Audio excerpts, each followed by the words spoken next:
Back with more Dream Hangars, we have this one from Acoin. So let's talk about the mechs real quick. Graviton Beam Gatecrasher is strangely effective in terms of like Gatecrasher builds, but Gatecrasher itself is not what I would consider to be strong. I did put Graviton Damage and Mag Size on here, along with ability cooldown and ability damage. Ooh, let's go. Alright. And Graviton 16s have good damage. Problem is just that you have to eat through so many mods. You have to eat through so many mods. Although, hold on. This poor guy. Look at him. He's a parasite. Aww. Yeah, the only practicality you could possibly find for that build is killing a parasite. So on the effectiveness tier list, I would have to put this Gatecrasher build at like C. It is below average, to be honest. It is below average. 10 random winners will receive 1,000 Acoins each. In order to have a chance to win, you need to leave a comment with the keyword ID : followed by your in-game ID. I do have a bot collect these IDs for me, so if the keyword is incorrect in any way, then your entry will not be counted. You can also enter through Discord, where the rules are much simpler. Just make sure to read the pinned message first. Submission deadline is the 19th, and prizes will be sent on the 25th. Good luck, and let's get back into it. Stormrack Guardian is an interesting one. I put on Stormrack Reload and Damage, and then Ability Cooldown and Guardian Crash Distance, and that gets basically all of the necessary implants out of the way. Guardian has a really long cooldown, you really want cooldown. And the crash range is one of the only reasons that people ever use Guardian late game. At very least, this build does have lots of firepower, so there's that. I'll just crash here. I don't want to be like too willy-nilly with it, but at the same time, he does look like he's going to cause problems. Wait. No. I forgot what my range was. Okay, no, I barely got him. Jeez, are you kidding? No, I'm dead. So on the effectiveness scale, I would have to put Stormrack Guardian probably in D, just because it's such a waste of your Stormrack 16s, if for no other reason. Minigun Eclipse is a classic. I have this loaded out in my typical like meta sweaty implant setup, so all of the minigun implants plus ability duration, which is my personal favorite. Worth noting that this one will perform better, not just because it's more meta, but also because it has the best mods out of anything. But that is probably the way that I would recommend doing it. Probably stack mods on this thing before worrying too much about some of the others. It's what? Hornet? No, I got you. You're fine. I maybe can't take out that Bastion though, so I'm gonna back up.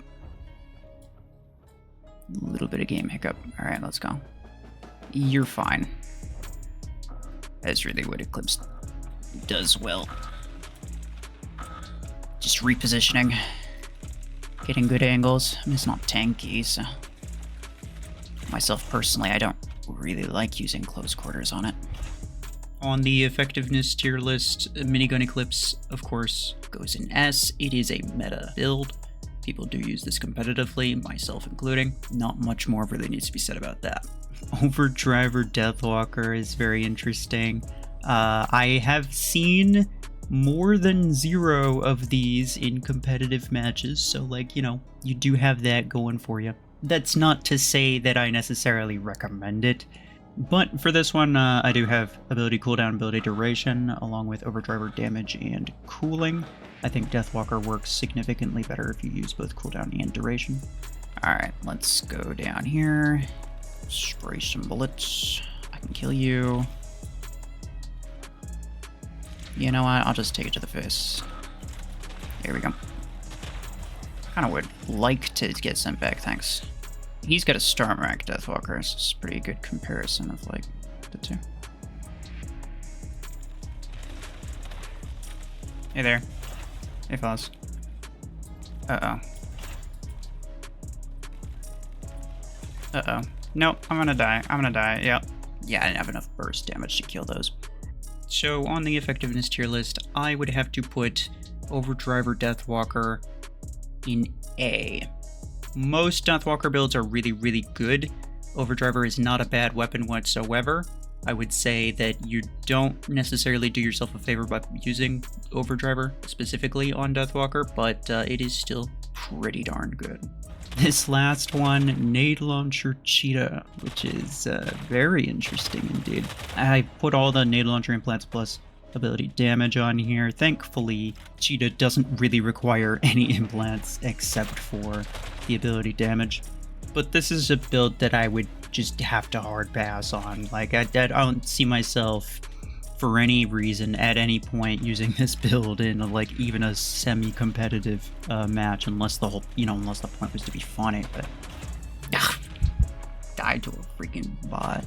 So for the effectiveness tier list of Nade Launcher Cheetah, I'm gonna have to put it in F. I mean, there's really no practicality to it. It just kind of exists to exist.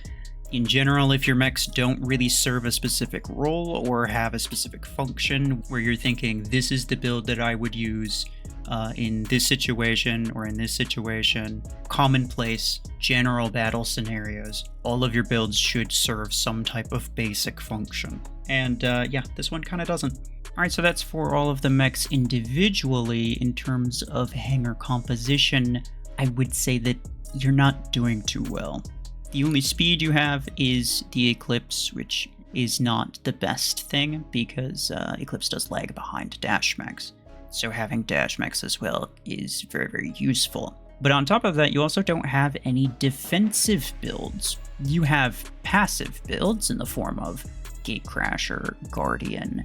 This is a tank mech in that the in-game role is that it's a tank. Over the course of multiple lives, it does tank quite a lot of damage. However, it is not a defensive tank. It is an aggressive tank. It's great for pushing beacons, as you saw. Not so good at defending them though. So yeah, minimal speed and no defense. Defense can be completely ignored. Not everybody needs a defensive mech, though I do recommend that they have one. But if you're going to ignore defensive roles, then you need to stack on a lot of aggressive roles. If you don't have a defender, then you should have at least 3 aggressors, like aggressive mechs, which you don't. You have 3 passive builds, 1, 2, and 3. So that's not very good. So yeah, of course there's a lot of options for a lot of these different things, and depending on how far you want to go with it would determine which one I would recommend you going for, also depending on like what you have available to you. Of course, this is the uppermost meta. If you want to just use this as a reference point, this first slot here changes a lot depending on personal preference, but all of these will stay basically the exact same. Some people might use Revoker on Eclipse instead, but that's basically the only variation. So yeah, without having infinite knowledge of you, your account, and, the foreseeable future, that's about all I can reliably say. Hopefully I was able to help, and hopefully you guys enjoyed this new format. I think it is a slightly better one, personally. If you did, let me know in the comments. And of course, if you want your Dream Hangar to be in a future video, then all you have to do is leave a comment down below with the keyword Dream Hangar, similar to the way that Ashan did. And I will manually choose one comment from this video to be in the next one. But yeah, otherwise that will be it for me. Appreciate y'all. Take care.